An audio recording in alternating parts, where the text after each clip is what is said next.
প্রথমে কড়াইতে সামান্য তেল দিন। তেলগুলো গরম হয়ে গেলে সেখানে গোটা কয়েকটি পাঁচফোড়ন ছেড়ে দিন।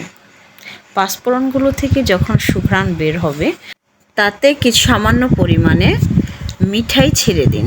মিঠাইগুলো যখন নাড়তে নাড়তে গলে আসবে তাতে পরিমাণ মতো উপাদান হিসেবে প্রথমে দিবেন হচ্ছে বড়ই।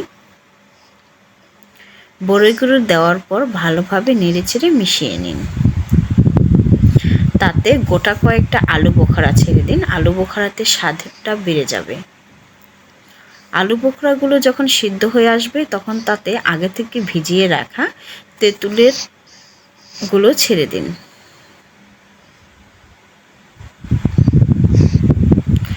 সবগুলো উপাদান ভালোভাবে মিশিয়ে নিয়ে তাতে সামান্য পরিমাণে লবণ দিয়ে আবার পুনরায় নাড়াচাড়া করুন।